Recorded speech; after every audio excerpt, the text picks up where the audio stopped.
नानक की अरदास, जन नानक की अरदास, सदा सुख पाया, सुख पाया,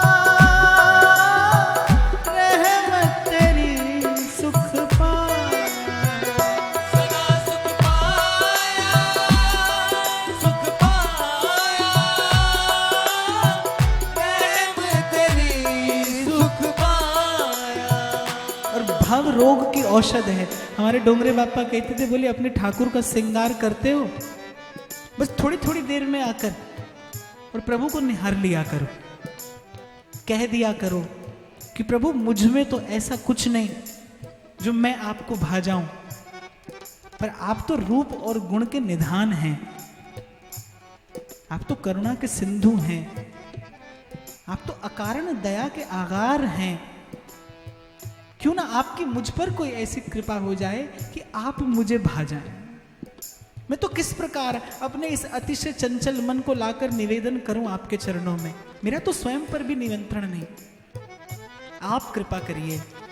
हरि जी मोरे नैनन आगे रहियो, हरि जी मोरे नैनन आगे रहियो, नाथ मोरे नैनन आगे रहियो, नाथ मोरे नैनन आगे रहियो, हरि जी मोरे नैनन आगे रहियो, मोरे नैनन आगे रहियो, नाथ मोरे नैनन आगे रहियो, नाथ मोरे नैनन आगे रहियो, हरि जी मोरे नाथ मोरे, हरि जी मोरे नैनन आगे रहियो। हरि जी मोरे नैनन आगे रहियो। और ये श्रुति शास्त्र सम्मत सिद्धांत है, इस मधुराष्टक का सार स्वरूप सिद्धांत है। ब्रह्मा भी इसे चुनौती नहीं दे सकते। इस संसार के विषय का प्रलोभन हटाकर अंतःकरण को कामना के कलुष से विनिर्मुक्त कर अगर शुद्ध प्रेम की प्रतिष्ठा के योग्य बनाने वाला कोई एक साधन है तो वो श्री कृष्ण का रूप है, वो श्री कृष्ण का सौंदर्य है, वो श्री कृष्ण का माधुर्य है।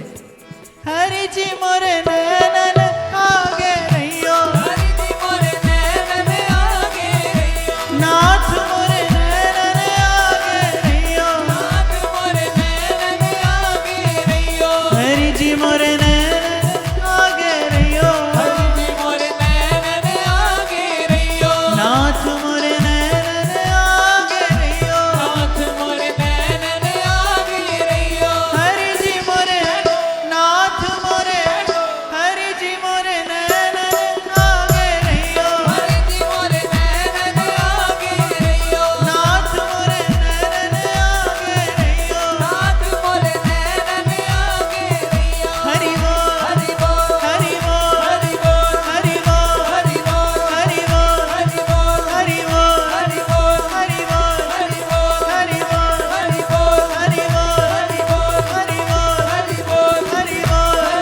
बोल हरि बोल, हरि बोल हरि बोल, हरि बोल हरि बोल, हरि बोल हरि बोल, हरि बोल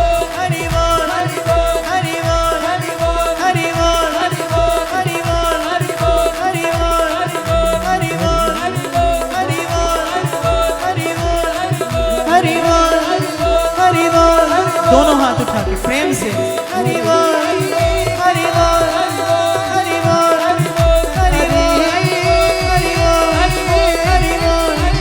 हरि बोल हरि बोल हरि बोल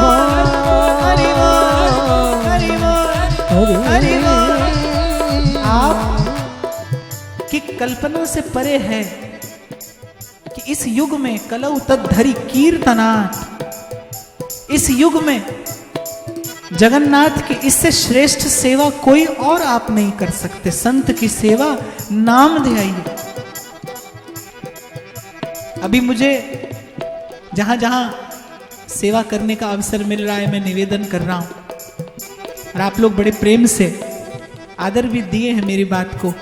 यहां आप लोगों से भी मैं एक निवेदन करना चाहता हूं, एक विनती है, हो सके तो इस भाव को आप अपने जीवन में आदर दें, क्योंकि जहां राम तहां काम नहीं, और जहां काम नहीं राम।